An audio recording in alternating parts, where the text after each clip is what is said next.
Negli ultimi 20 anni 6.000 neonati prematuri sono sopravvissuti grazie alle cure dei medici della terapia intensiva e patologia neonatale dell'ospedale di Padova. Bimbi talmente piccoli da poter essere tenuti in una mano. Il più piccolo pesava appena 380 grammi. Dopo 5 mesi trascorsi in ospedale è tornato a casa da mamma e papà.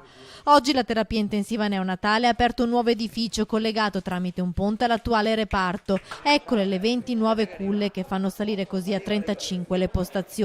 Da tempo si attendeva quest'opera realizzata con una tecnica innovativa e poco invasiva per la vita dell'intero ospedale, in appena 150 giorni per un costo complessivo di 1.800.000 euro. La realtà di Padova infatti è centro hub del Veneto per la neonatologia, in grado di assistere i neonati sotto il chilo e mezzo. Negli ultimi anni però il reparto, che accoglie i nati prematuri da tutta la regione, era sempre sovraffollato.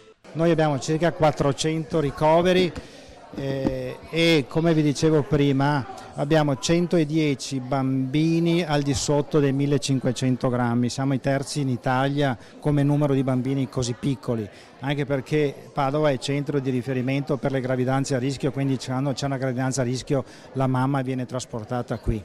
Ora nella nuova struttura, oltre alle 20 nuove culle, c'è anche una stanza isolata per gli interventi necessari al momento della nascita e una stanza dove i genitori dei piccoli possono stare 24 ore su 24. Nella situazione in cui eravamo prima i genitori purtroppo potevano stare solo poche ore al giorno, adesso con l'ampliamento i genitori faranno parte del reparto e potranno seguire il loro bambino anche tutto il giorno. Soddisfatto il direttore dell'azienda ospedaliera Luciano Flor, questo è il primo passo verso il grande polo della mamma e del bambino che proprio qui nell'area dell'ospedale Giustinianeo dovrebbe sorgere con l'avvento del nuovo polo ospedaliero.